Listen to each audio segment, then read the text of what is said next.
Alhamdulillah, di pagi hari ini kita dikumpulkan oleh Allah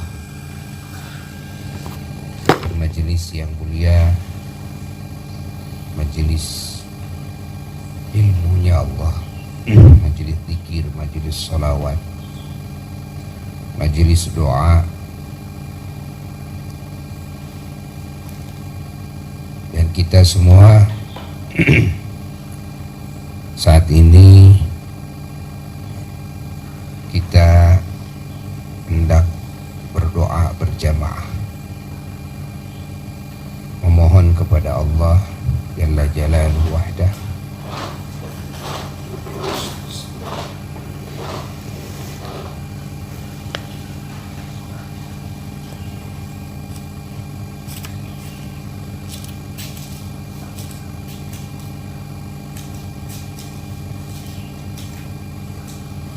agar kita semua dan segenap saudara-saudara kita muslimin muslimat, mukminin mukminat dimanapun berada dijaga oleh Allah dan dijauhkan dari segala malapetaka, dari segala bala.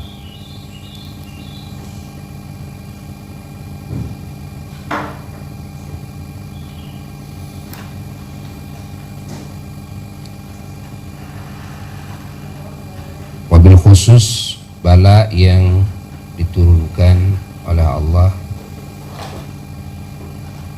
di setiap arba akhir di bulan Safar.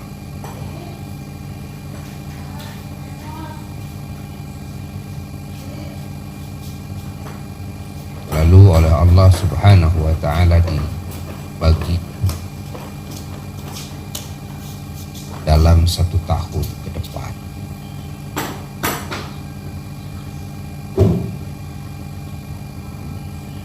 Para wali ahli kasyaf mengatakan, ini bukan hadis, tapi para wali-wali ahli kasyaf mengatakan bahwa setiap hari Rabu akhir di bulan Safar Allah menurunkan bala sejumlah 320.000 bala setiap Rabu akhir di bulan Safar.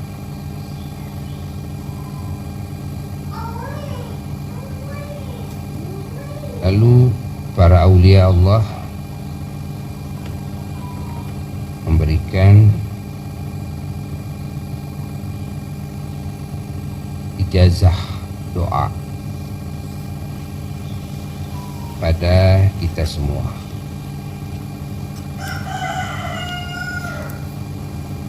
Dan cara daripada berdoa ini tentunya banyak, dan cara daripada cara untuk agar diselamatkan daripada segala bala ini juga banyak caranya.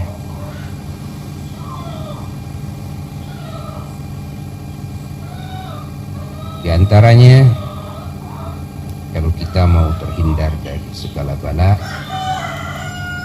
adalah dengan cara sholat. Wasta'inu bis-sabri. Dia ada dalam wilayah, dalam cakupan perintah Allah dalam Quran, wasta'inu bis-sabri was-salah, yang maknanya wallahu a'lam bi muradihi bidzalik. A'udzu billahi minasyaitonir rajim. Bismillahirrahmanirrahim. Wasta'inu, kalian harus meminta tolong kepada Allah kalau punya keinginan apa saja urusan dunia dan akhirat, ataupun menghadapi hal-hal yang tidak diinginkan.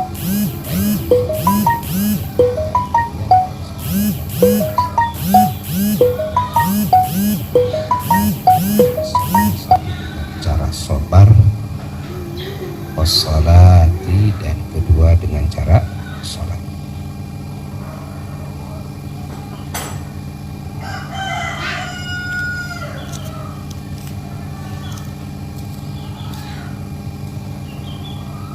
Dan Rasulullah sallallahu alaihi wasallam, salah satu sunnah beliau, kebiasaan beliau,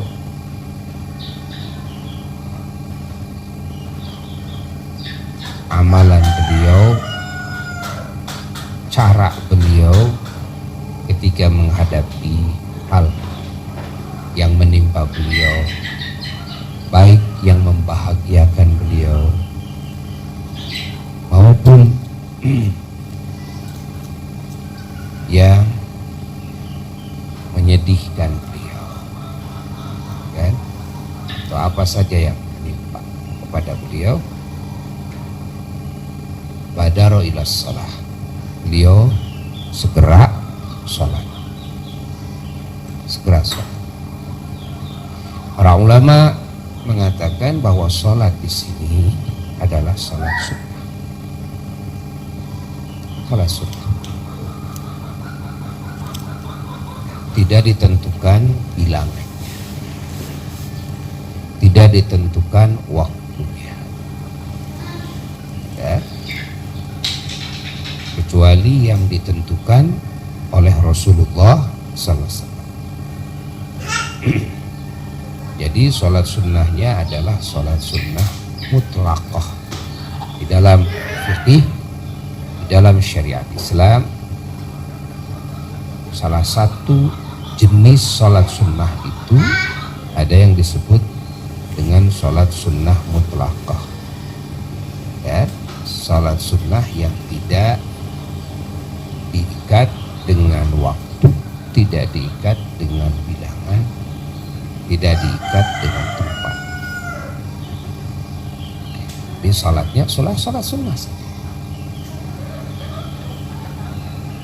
Ini bagian dari cara bertawassul, ya, yang diajarkan oleh Rasulullah SAW, yang diajarkan oleh Allah, wasta'inu bisabri wassalam. Jadi kalau kita mau minta tolong kepada Allah itu, satu, tawassul dengan sabar, dua, tawassul dengan sholat. Ingat, ini ayat tawassul, ini ayat perintahan tawassul, wabtaghu ilaihil wasilah. Salah satu tawassul yang diajarkan oleh Allah ketika kita menginginkan apa saja atau ketika kita tidak menginginkan apa saja, baik urusan dunia, urusan agama, urusan akhirat, kita salah satu caranya adalah dengan sabar dan dengan sholat. Sabar ini dijadikan wasilah dan sholat ini dijadikan wasilah oleh Allah, untuk meraih apa yang diinginkan dari Allah Jalla Jalaluhu. Pahami oleh kita. Nah, kalian para santri ya harus mengenal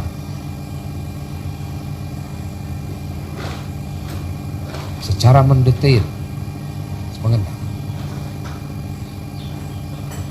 sehingga dalam sholat ini, ingat, dengan keterangan ayat Quran ini dan hadis yang tadi, bahwa Rasulullah SAW kalau ada yang menimpa kepadanya, yang datang kepadanya, baik kebahagiaan atau yang menyedihkan, ya, segera beliau sholat. Maka para ulama-ulama Allah, para salihin, para wali-wali Allah, salah satu kebiasaan amaliyahnya sehari-hari itu sholat sunnah. Datang yang membahagiakan sholat, datang yang mengkhawatirkan sholat, kan? Datang yang menakutkan salat, datang yang menyedihkan salat, kan? Salat itu syiarnya orang-orang saleh. Cuma salat ini tidak ditentukan, ya. Bilangannya tidak ditentukan, tempatnya tidak ditentukan, waktunya. Ini salat sunnah mutlaqah. Artinya kalau tidak ditentukan oleh Nabi, baik bilangannya maupun waktunya maupun tempatnya, maka boleh ditentukan oleh kita. Silahkan tentukan oleh kita, dan dengan catatan penentuan ini tidak boleh diisnadkan, disandarkan kepada Rasulullah SAW. Kata Nabi harus sholat sekian rakaat, tidak boleh kata Nabi, kan? Tidak boleh kata Nabi. Ini kata ulama, kan? Kalau kita tidak tahu, kalau kita sebagai mujtahid ulama, silakan. Ini menurut saya, bukan menurut Nabi, menurut saya. Lalu ditentukan bacaannya, apa saja bacaannya, berapa kali, gitu kan? Nah, jangan dinisbatkan kepada Nabi, tapi dinisbatkan kepada ulama. Atau kalau kita ulama mujtahid, dinisbatkan kepada saya. Paham? Paham tidak? Jangan salah di dalam memahami, karena sekarang ada yang salah faham. Apa yang salah faham? Kalau perkara yang tidak ditentukan oleh Nabi bilangannya, atau tidak ditentukan oleh Nabi waktunya, atau tidak ditentukan oleh Nabi caranya, atau tidak ditentukan oleh Nabi tempatnya, maka bid'ah dolalah kalau kita menentukannya. Titik. Sampai situ bahasanya. Ini salah total pemikiran seperti itu. Harusnya koma, bukan titik. Kan? Segala hal yang tidak ditentukan oleh Nabi, baik bilangannya maupun tempatnya maupun waktunya maupun caranya, kan? Tapi di sana ada seruan, himbauan atau perintahan, ya, dari Allah, dari Rasulullah sallallahu alaihi wasallam, kan? Maka tidak boleh ditentukan oleh kita dalam hal yang barusan disebutkan dengan, kan, disandarkan penentuan tersebut kepada Nabi. Itu tidak boleh, baru titik.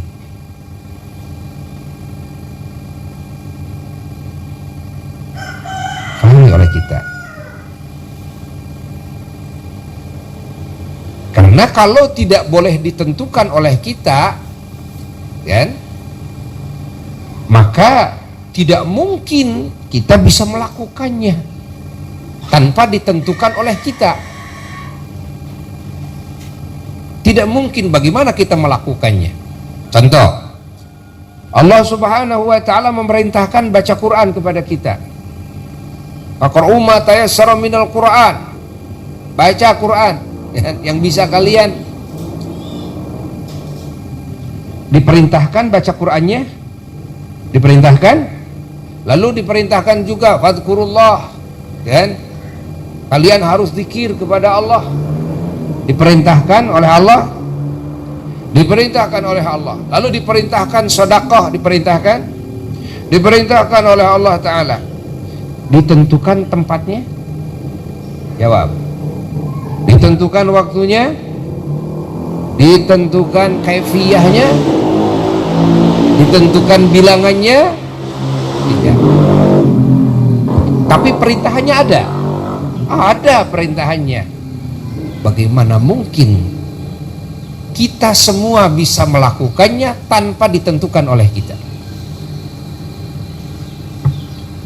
Ya pokoknya kita jangan menentukan, lakukan saja. Ya lakukan, tapi bagaimana caranya? Karena nanti pasti akan terikat dengan bilangan. Baik, saya baca sekarang Quran. Tidak ditentukan suratnya, tidak. Lalu saya sekarang baca Quran, baca surat Al-Falaq. Loh, berarti saya sekarang menentukan surat apa? Ya, surat Al-Falaq dong. Ya enggak? Lalu kita bacanya cuma 2 kali. Berarti kita menentukan berapa kali? 2 kali. Benar enggak?